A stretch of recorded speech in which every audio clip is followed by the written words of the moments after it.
MSN football ടോക്സിലേക്ക് അവർക്കും സ്വാഗതം. ലാ ലീഗിൽ ഇന്നലെ നടന്ന മത്സരമായിരുന്നു ബൈസലോണ വേഴ്സസ് റിയൽ മാഡ്രിഡ്. ഇന്നലെ റിയൽ മാഡ്രിഡ് ബൈസലോണയെ 2-1 എന്ന സ്കോറിനായിരുന്നു പരാജയപ്പെടുത്തിയിരുന്നത്. ഇന്നലത്തെ മത്സരം കഴിഞ്ഞതിന് ശേഷം ഗ്രൗണ്ടിൽ നിരവധി പ്രശ്നങ്ങൾ ഉണ്ടായിരുന്നു. പ്രധാനമായും ലാമിൻ യമാലും വിനീഷ്യസ് ജൂനിയറും.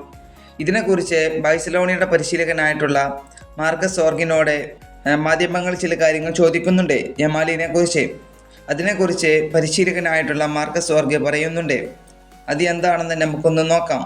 ബാഴ്സലോണയുടെ അസിസ്റ്റന്റ് പരിശീലകനായിട്ടുള്ള മാർക്കസ് ഓർഗെ പറയുന്നത് ഇങ്ങനെയാണ്: നമുക്ക് സത്യമായി പറയേണ്ടി വരും, ഇന്നലത്തെ മത്സരം ഞങ്ങളുടെ പദ്ധതികളൊന്നും ഫലപ്രദമായില്ല.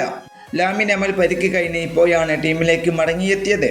അതിനാൽ തന്നെ അദ്ദേഹത്തിന് കൂടുതൽ മാച്ച് ഷാർപ്പനേഴ്സ് ആവശ്യമുണ്ട്. ഏറ്റവും ഉയർന്ന തലത്തിൽ തന്നെ കൂടുതൽ മത്സരങ്ങൾ അദ്ദേഹത്തിന് വേണം.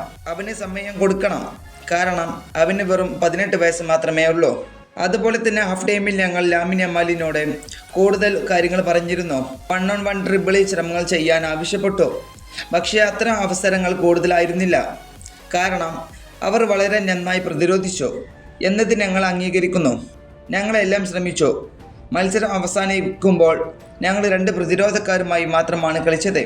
പക്ഷേ ഞങ്ങൾക്ക് മതിയായ അവസരങ്ങൾ ഇന്നലെ സൃഷ്ടിക്കാൻ കഴിഞ്ഞിട്ടുണ്ടായിരുന്നില്ല. ലാമിൻ യമാൽ ഇപ്പോഴും കാണികളെ എങ്ങനെയാണ് നേരിടേണ്ടത് എന്നുള്ളത് ഇനിയും പഠിക്കാനുണ്ട്. താരം അതിൻ്റെ ഘട്ടത്തിലാണ്. കാണികളുടെ ആർത്തുവിളികൾ, വിസിൽ മുഴക്കങ്ങൾ, എതിർ ടീമിൻ്റെ വൈരുദ്ധ്യമായ അന്തരീക്ഷം, ഇതെല്ലാം ഒരു പഠന പ്രക്രിയയുടെ ഭാഗമാണ്. സാധാരണയായി അദ്ദേഹം മികച്ച പ്രകടനം കാഴ്ചവെക്കാറുണ്ടായിരുന്നു. പക്ഷേ ഇന്നലത്തെ മത്സരം അദ്ദേഹത്തിന് എളുപ്പമായിരുന്നില്ല. നമുക്കറിയാം, ഇന്നലത്തെ മത്സരം റയലിൻ്റെ ഡിഫൻസീവ് യമാലിനെ ശരിക്കും പൂട്ടുകയായിരുന്നു. അതുകൊണ്ട് തന്നെ യമാലിനെ മുന്നോട്ട് ഇടിച്ചു കയറാൻ ഇന്നലെ സാധിച്ചിട്ടുണ്ടായിരുന്നില്ല.